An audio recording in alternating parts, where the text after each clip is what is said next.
દેવભૂમિ દ્વારકાના ખંભાળિયામાં મેઘરાજાની ધમાકેદાર બેટિંગ। 4 કલાકમાં 7.5 ઇંચ વરસાદ ખાબકતા જળબંબાકારની સ્થિતિ સર્જાઈ। 2 કલાકમાં 5 ઇંચ વરસાદ થતા અનેક વિસ્તારોમાં ભરાયા વરસાદી પાણી।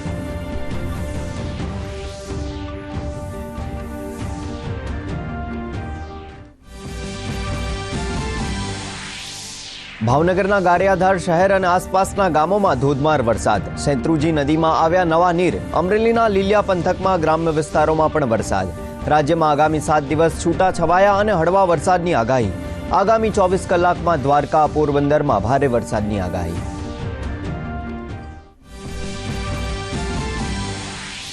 રાજકોટમાં ટીઆરપી ગેમ ઝોન અને અગ્નિકાંડમાં જવાબદાર અધિકારી રાજેશ મકવાણા અને જયદીપ ચૌધરીના 5 દિવસના રિમાન્ડ મંજૂર।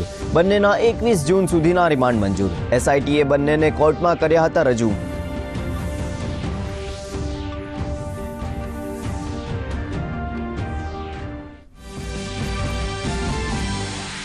જળશક્તિ મંત્રી બન્યા બાદ સીઆર પાટીલ થયા સક્રિય। પાટીલે શરૂ કર્યું જળ સંચય અભિયાન। દેશના પ્રથમ જળ સંચય પ્લાન્ટનું સુરતના ભીમરાડ ગામે લોકાર્પણ। વધુમાં વધુ વરસાદી પાણીને જમીનમાં ઉતારવા પ્લાન્ટ બનાવવા કરી અપીલ।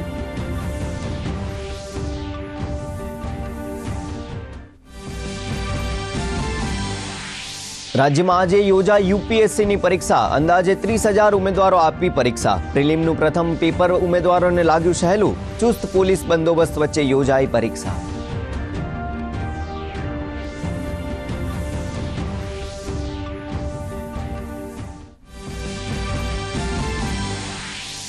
ગૃહમંત્રી અમિત શાહે જમ્મુ કાશ્મીરની સુરક્ષા સ્થિતિની સમીક્ષા માટે ગૃહ મંત્રાલયના વરિષ્ઠ અધિકારીઓ સાથે યોજી બેઠક। ગૃહમંત્રી એજન્સીઓને જમ્મુમાં એરિયા ડોમિનેશન અને ઝીરો ટેરર પ્લાન પર કામ કરવાના આપ્યા નિર્દેશ।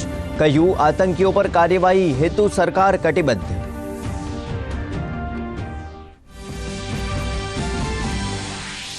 ત્રીજી વખત પ્રધાનમંત્રી બન્યા બાદ 30 જૂને પીએમ મોદી કરશે મન કી બાત કાર્યક્રમ। માસિક રેડિયો કાર્યક્રમ દ્વારા દેશને કરશે સંબોધન। મન કી બાત કાર્યક્રમ માટે માંગ્યા તમારા વિચાર અને મત।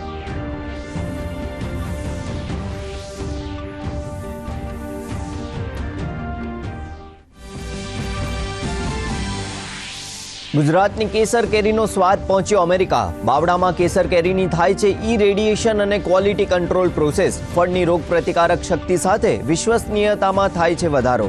ચાલુ વર્ષે 215 ટનથી વધુ કેરીની અમેરિકા કરાઈ નિકાસ।